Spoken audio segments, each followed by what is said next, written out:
G'day! Talking comics with Jesse once again, perhaps on the same day, perhaps in the future, perhaps in the past. Today we're going to be talking about something just as trippy as that opening statement, Batman Incorporated by Grant Morrison.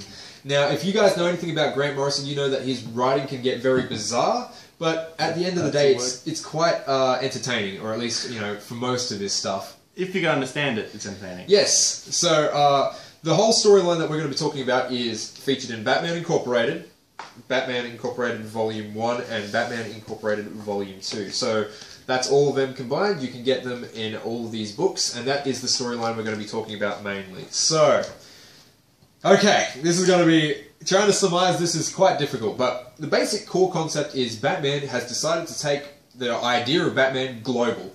It's like every country deserves a Batman.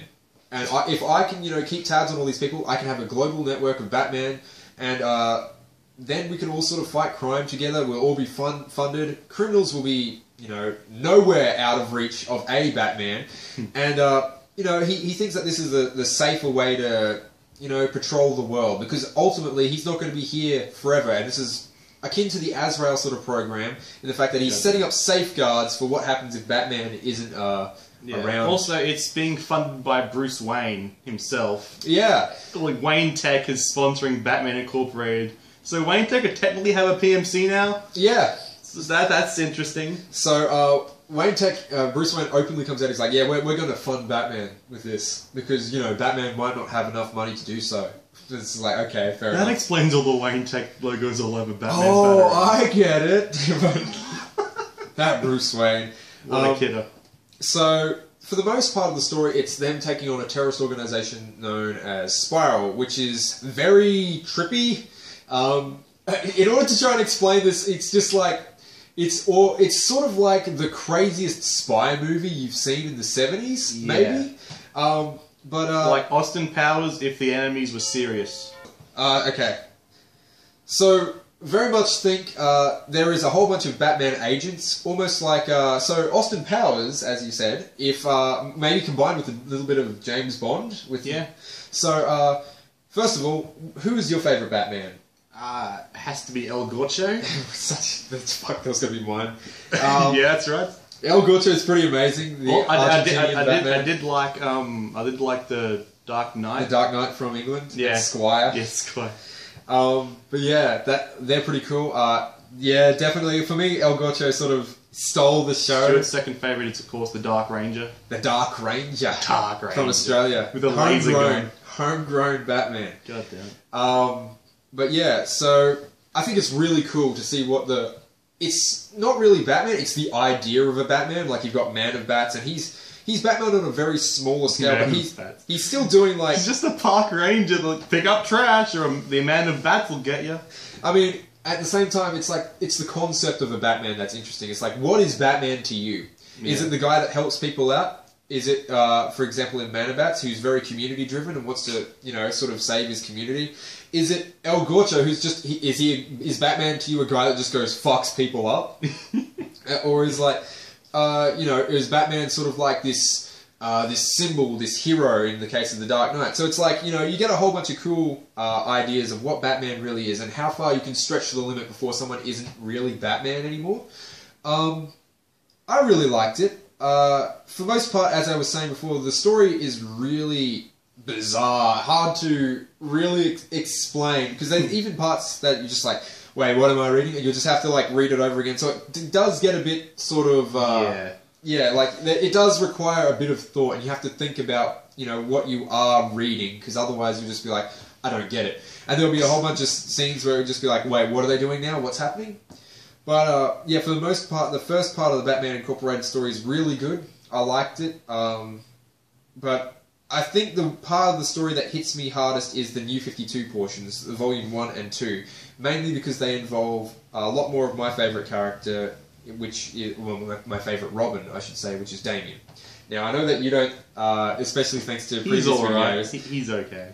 I like Damien a lot. I like the idea that, you know, Batman has to, you know, take his son to work sort of day. And that's every day. So yeah, because he'll kill people if he doesn't. I like that. I like the fact that it's just like, okay, son, I've got to try and, you know, stop you from killing people. So let's let's put that rage to good use. My problem with Damien as a Robin is he's not really a Robin. He's not a foil to Bruce, really. He's just as dark. The banter isn't there when it's fucking Damien. It's like, Damien, did you kill him? I saw you didn't break his jaw. That's good. Yeah, that's good. You didn't kill him. I like Damien because in a similar way to like what makes Dick Grayson sort of a good Robin, in the fact that he's a smartass, but at the same time, it's not like he's overly comical. He's just like, Bruce Wayne would be like, oh, don't do that. And he's just like, whatever, Dad. And then just be like, Bruce Wayne would be like, you have to listen to me. It's like, no, I don't. And it's like, he doesn't have that respect for his father. So he's like, okay, so I'm only being Robin because you want me to be Robin. So, you know... You can take my shit as much as I want. Yeah, so it's like, okay, this is our father-son exercise. It sucks. I don't think it's cool. It's boring. I have to hang out with my dad. Why can't I use a gun? Yeah, exactly. He's like, I'm an assassin. I know how to kill people. I did that for many years. I'm bored of training. Exactly. So, Damien is definitely one of my, favourite Robins, if not my favourite Robin. But the incorporated storyline is where Talia sort of comes back with a bit of a vengeance. She wants full ownership. Custody. Yeah. She wants custody back with Damien. It's a... Okay, so I'm gonna have to say spoilers. Like, so this for the next 15 minutes. So for the rest of the video, okay. In a nutshell, I liked it. If you want to be intrigued, it's certainly interesting. I would give you a recommend of buy. So that's that, and I'm gonna get borrow off someone that you know, and then ask them questions because you understand it. That's my recommendation. That's Jesse's recommendation. So spoilers. Damien dies. And he dies, in a way where it's just like, oh man, I was just getting attached to that character. Coming back. He doesn't look like he will be coming back, or if he does, it won't be the same Damien, because of the whole clone thing. Oh, the clone. So it's like... There are clones in this, of Damien. So, Ra's al Ghul and Talia al Ghul, they're sort of known for backup plans, because they're kind of smart, if you don't know. So they're like, okay, well, we have this son of Bruce Wayne. Yeah. What if something goes wrong? Also, basically, Ra's al Ghul is in charge of League of Assassins, but he's not anymore because Talia arrests him and puts him in jail. Can't kill him because he's kind of immortal. Yeah. But I'm just going to arrest you because what you're doing is wrong. I want Damien back. He's like, just not fuck with Batman. He won't fuck with us. No, I'm going to fucking fuck with Batman. Almost, well, I suppose literally at one point, because that's how we have Damien, but... Yeah. So... There's a whole bunch of Damien clones, so if he does come back in the future, I suspect that's how they would bring him back. But Spider-Man style. One of the main villains of this actual thing, or one of the enforcers, is actually a really messed up, aged version of Damien. Yeah, so one of them, basically, Talia was like, he basically made one of the clones just grow up super fast. So it's just an adult that has the mind of like a child. It's like, it's sort of just, it's a mindless drone to just sort of take orders, and it's as trained as Damien is, because it's been like alive for the same time basically, but it's not as smart because it doesn't have all of its mental capacity. And then if it ever asks questions, or it's like shut up, you're nothing basically. It thinks that Talia thinks more of it than it actually does. Yeah. I wouldn't actually speak too highly of its own self-worth either, because it's like, it seems to be wanting to prove to Talia why she should care about whatever it takes. Like, I'll get fucked up. It's like, he gets blind, like in the fight with Damien, he gets blinded, but it does kill Damien. It's like, I killed Damien, is that what you wanted? It's like, not really. That's my son. You kind of killed my son, but I'm your son. No, you're just a shitty clone. Yeah, exactly. So, I don't know, how do you feel, because... Speaking of Dick Grayson earlier, he does actually have some moments where he and Nightwing sort of hang out. Do you think that there's a sort of good duo between the two, or was it too forced? I liked them better than when it was him and Batman, because then there was an actual Robin there to just throw off with. Yeah, it's weird because Nightwing bemes Damien's Robin in terms of like he's the foil and he's the comedic part to Damien just being little and gruff and whatnot.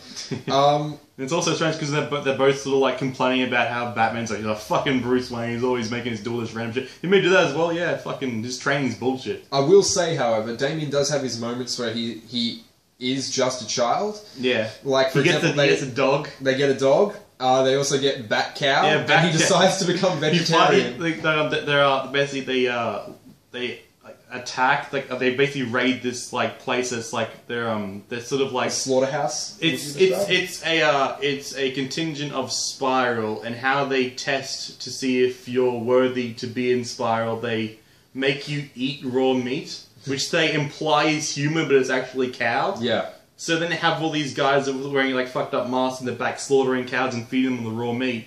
And like they raid it, and like the one cow that survived has a big bat thing over its face. Is like, I'm keeping it. And it's like, I don't know. We can keep it in the cave. It's fine. And at the end of the volume 2, they actually have a whole bunch of little mini stories from the other Batman, and Batcow actually gets his own little one shot. So that's cute, is what I would say. Whether or not I don't know how Batman really deals with the death of Damian. They don't really. He sort of dies and then it sort of ends. Yeah. So maybe that's something that they will deal with in future Batman. But also, there's a really weird thing that's like, he's like, if Damian, if he doesn't kill Damian, like the world will end, and it shows this weird cutscene of like, it shows like a grown up Damian and like there are zombies everywhere. Yeah. And like you gotta like, because apparently if Damian doesn't die, zombies will happen. So apparently, if Damian isn't killed, Bruce is just going to be a bad parent. No matter what he tries to do, Damian's going to end up as implied as a very violent, bad Batman. Yeah, it's just he just ends up killing everyone and then Joker gets out and basically turns everyone into Joker zombies. And so it's like there's an ultimatum given to Batman where it's by like, Talia. Talia's like, you have to kill our son that I want back. And then she's disappointed when her son dies. I guess because she's an idiot. She is something. I mean, if you're like, I want to show the love for my son by starting a war with his dad to try and get him back, and it's like, oh. He at one point she throws him into a safe and throws the safe into a pool, and it's like, I know you'd want to save Damian instead of try and stop the bomb from going off. So yeah, take that. Like, you threw your own son into a safe and then threw the safe into a pool, lady.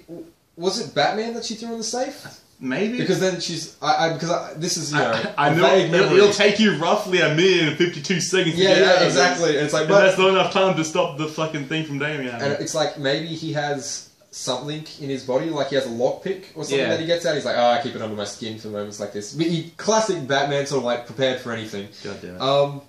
I really like Batman Incorporated, if only because it sort of does increase the father-son bond between Damian and Bruce, and it made me... Because I liked Damian. And then dashes it immediately. Yeah, because I like Damian, and one of the main things from the story that I remember is like, there was a point where I'm just like, you know what? I really like Damian. I actually like him more than other Robins. I think he's really cool. And then it's just like, fucking dead. It's like, oh, well, so Grant Morrison, I think that's great writing, because it's just like, I came to like him only to have him taken away. Yay. So it's like, oh, yay.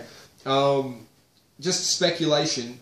How do you think, this... Because obviously this does take place after death of the family. Yes. Do you think that it would have been better to have Damian die in that event? No. Okay. Because fuck the Joker. Okay. Joker's already killed one of the fucking Robins. Yeah. I mean, it'd be poetic to have him kill another one, but that it's like, it's been done. Yeah, well, I can just imagine the Joker walking around with like this list, and he's like, okay, well, that's Damian. Now I've only got 2 more to kill. God damn it. I don't know. I feel like the best parts of this story are also some of its weak points. And what do I mean by that? I love the story. I love how bizarre, strange, and, overarching everything seems to be within the Batman Incorporated story. Things in the first part which seem bizarre, I keep using that word, but crazy even. Like how there's so many Batmen, and there's so many things happening all across the world. Like Lord Deathman. Lord Deathman is the shit. Like there's all these things I'm just like, wow, this is like... everything. Like Lord Deathman from the Batman manga is just showing up here because Grant Morrison. Yeah. So it's really hard to explain because, that crazy writing, which, is hard to understand and sometimes requires multiple readings to even grasp, is also one of the reasons I like it. Because it is like no other Batman story on the market at that time, because it has a sense of scale, this war happening, and at the end it also just boils down to something very simple. It's like, it's a family feud, I suppose. Like, Also, it's self-contained. Yes. So like, this is all you need. You don't need. It doesn't continue on to something else. It's like this is the peak of this story. Yeah. Which is important, I'd say, especially coming off things like the coloring, which is like, oh, it's coming. Well, yeah. Like, I'm glad that they did it properly because I imagine like, I feel that he had to push for Damien to die. That's just my personal opinion. There's no, facts. This is speculation. I feel that Grant Morrison had to sort of, try and say, no, we have to kill Damien because otherwise the story will have no big impact at the end. And it's like, since it is two parents fighting over the child, ultimately the child loses. Again. Yeah. So, once again, I haven't been up to date with other things. So whether or not it's just like, oh, and by the way, we resurrect him. That was a dummy. I used my shadow clone. That was the ventriloquist doll that we dressed up like Damien. We just threw it. That was fucking Scarface. Yeah. Whether I hope that it very much stays like an impact because like Damien's death is just as bad as Jason's Todd's death in terms of like to Batman, but it's his own child. Because it is Batman's child, I think it rings a lot more pain to the actual Batman character. Batman is notoriously someone that doesn't really have that much emotion to give. He's more logical. He goes into a situation, he attacks it, and he's like, I'm gone. Any pain, he's like, I can endure the pain. Any emotional attack, he's just like, I can deal with that. But the fact is, son. Yeah. It's like not only a Robin, it's the second Robin he couldn't protect. And that this one happens to be worse because it's his son. And it's not only that, he's like, I can only imagine what stories you could write out of the grief that Bruce would be dealing with. Entire new universes were created in that moment. Yeah, well, yeah, it's just like you can do so much with that story. So I really liked it. I'm not, once again, because of the duality of the writing that I explained before, I'm not really sure where to put it. But I think that if I say at least an 8, that's very safe. As I said, that's personally just for me because I liked the Damien character, I liked the story, but it's the reason I'm saying it's not a 9 or even a 10. It wouldn't be a 10, just saying that. But the reason it's not a 9 is just because you'll either like the writing or you'll hate the writing. Like you might have a situation like Jesse, as he explained earlier, where it's like you'll have to ask other people and you'll be like, I don't get it. I don't understand what they're trying to convey in this, and then if you're that person and you don't have another comic book friend, then you'll leave this and you'll be like, that's a fucking, 6, or that's a 5 even.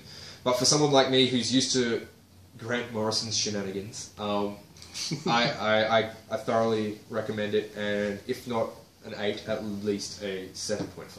So, what do you think, Jesse? I'd give it a 7. I feel it has a nice blend of like the action and like the comedic aspects and also like the story. Like it's got the, and plus it's got like whole new characters. Yes. Like, and all of them are like fleshed out enough that like I understand what they're about, sort of thing. But the writing is just, it seems to just it goes in circles and then it's like you think it does, but then it's not. It's like this is a completely different thing they're talking about. And then at the very end it's like, oh yeah, so there's Spiral, which is actually the assassins, but there's also an actual Spiral, which is against the assassins, and they're entirely new different thing. It's very confusing.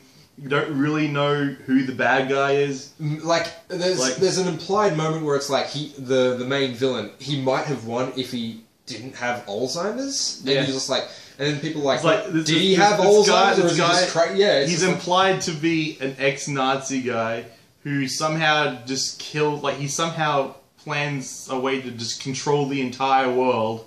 But then he's old, and then maybe he's insane, or maybe he's not insane because he leaves like a holographic note for Batman. Yeah, even though Batman didn't exist. Yeah, when he was alive, like I assume there'll be a Batman this time because I'm that smart. Like I don't.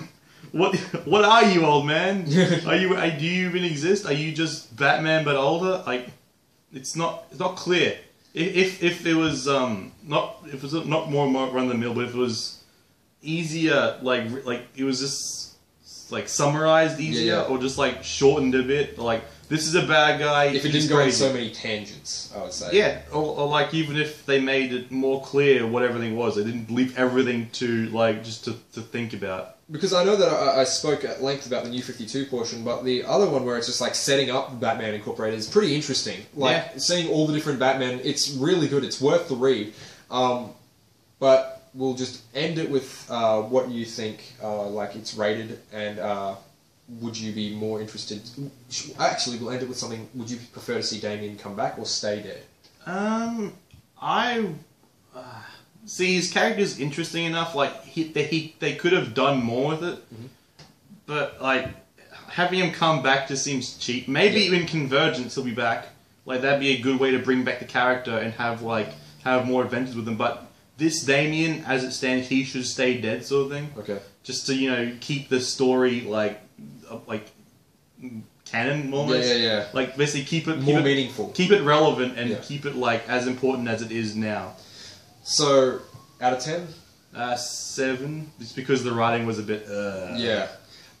So, in terms of ending with the Damian thing, I think that Damian should stay dead. If I open up a comic book and it's like Damian's back, I'll be He used the pissed. Lazarus pits to get back. His granddad could. That would make sense. Because it was his granddad, and it would be more sense than Red Hood. But I felt sorry for you. I'm not.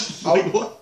If they do bring him back, and I can guarantee that they will at some point, whether or not it's the same capacity or not, I would be interested to see how Damian views his dad. I'd be interested to see whether or not he's like, no, Dad, because you didn't kill people, I died, or whether or not he's just like, Dad, I'm just happy to have you back, and I saw all the pain you went through, so I know you care. Did you feed my cow? Did you feed the bat cow? Did you feed the dog? That dog is cool. I like that dog. Anyway, guys, that was Batman Incorporated. Very difficult to summarize, but there we go. If you don't want to read the whole thing, you can just read the first one. It's like just by itself, because like the other one, the New 52 one, sort of like it's self-contained within the whole thing as well. So like the first one is more, it's more fun. I would say. Yeah. The second one is more like it's like we have to do this sort of thing. It's like it's more intense, I'd say. So, thank you very much for watching, guys, and until next time, we'll catch you later.